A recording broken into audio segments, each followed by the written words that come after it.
নমস্কার, জহার।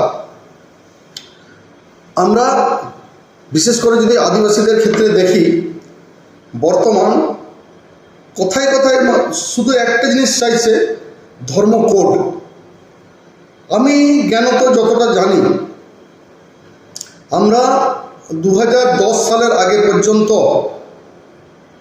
আদিবাসীদের ধর্ম নিয়ে কোথাও কোনো মিটিং মিছিল কোনো কিছুরই প্রয়োজন হয়নি, বা ধর্ম কোডের প্রয়োজন হয়নি, বা দরকারও ছিল না।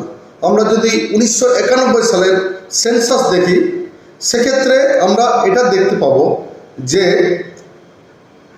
116টা ধর্মে বিভিন্ন রকম, যেহেতু আদিবাসীরা বোকা এবং স্বাভাবিক কারণে কোনো ধর্ম, তাদের ধর্মের নাম নাও জানে না কি ধর্ম, প্রয়োজনও হয়তো খুব একটা ওইরকমভাবে স্পেসিফিক করার প্রয়োজনও হয়তো পড়েনি, যার জন্য এতক্ষণ আছে। কারণ ভারতের যে বৃহত্তর হিন্দু সভ্যতা আছে, with the part of the হিন্দুজম, আমরা তার জন্য আলাদা করে আমাদের কোনো ধর্মের কোড দরকার, কোড না ছাতা না জুতো, সব কিছু আমাদের দরকার লাগেনি, প্রয়োজন পড়েনি, আর বর্তমানেও প্রয়োজন পড়েনি। কিন্তু 2010-এর পর থেকে দেখলাম বেশ কয়েকজন, কলকাতাতে সুবোধ হাঁসদা, তার সাথে আদিবাসী কল্যাণ সমিতি গোছের যারা কল্যাণ করতে যাচ্ছে এই গোছের, তারপর সরকার মুর্মুর সারনা ধর্ম কোড, তারপর আবার মানাঙ্গুরু ধর্মের কোড, আবার হচ্ছে কে কি বিদিন ধর্মের কোড করে মোটামুটি ঘরে ঘরে একটা করে কোড চাইছে। কোনো আপত্তি নেই, বালতি নিয়ে যান, ব্যাগ নিয়ে যান, বস্তা নিয়ে যান, 1 কেজি করে কোড দিল্লি থেকে তুলে নিয়ে আসুন। কিন্তু বৃহত্তর আদিবাসী সমাজ কোনোদিন কোনো কোডের প্রয়োজন মনে করেনি, কোডের দরকার নাই। যাদের যাদের কোডের এতই দরকার আছে তারা দিল্লিতে যান, কারণ পশ্চিমবঙ্গে কোনো মিটিং করলে তো 5টা লোকও জোটে না, কোডের জন্য কোনো লোক আসেও না, আর ভবিষ্যতে কোনোদিন আসবেও না। তো স্বাভাবিক কারণেই যাদের এত কোডের দরকার আছে, এবং তার সাথে যারা কনভার্টেড, তাদের একটা দল ভারী করার দরকার আছে। কারণ এটা পরিষ্কার যে এই কনভার্টেড তারা যদি আলাদা থাকে, সান্তাল কনভার্টেডরা পিটিয়ে তো কি বলে, ওই একটা সময় তো ইয়েগুলোতে যেমন হয়, আমরা দেখেছি পাকিস্তানে, বাংলাদেশে দেখছিলাম 33% ছিল, আমাদের হিন্দু ছিল।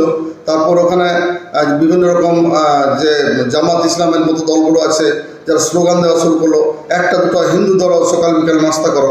সেই নাস্তা হতে হতে এখন হিন্দু শেষ। এই একই রকমভাবে ভারতবর্ষে এই আদিবাসীরা যারা সংখ্যালঘু বিদিন হতে চাইছেন, সংখ্যালঘু মারাঙ্গুর ধর্ম সংখ্যালঘু, মাঝি ধর্ম সংখ্যালঘু, কী ধর্ম আছে, যা হোক সান্নাসারি হতে চাইছেন, তারা একটা সময় অবশ্যই দীঘার সমুদ্রের পাড়ে আপনাদের ঠাঁই হবে।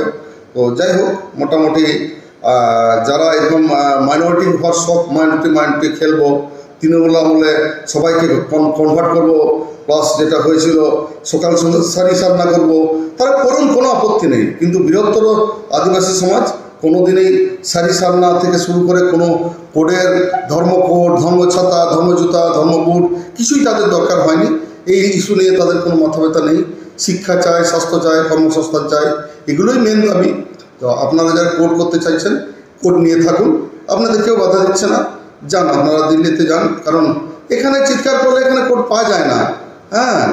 আপনি দুধের দোকানে মদ বোতল চাইতে গেলে যেমন পাবেন না, তেমন এখানেও কোডটা এখান থেকে হয় না, দিল্লি থেকে। আপনারা জানেন না, বেশিরভাগ অশিক্ষিত মূর্খের দল কোড চাই।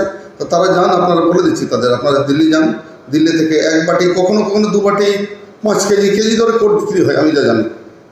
আপনারা নিয়ে আসুন কোড ঘরে রেখে দিয়ে সকাল সন্ধ্যা কোডকে নিয়ে নাচতে থাকুন, খেতে থাকুন, কারণ কোনো আপত্তি নেই।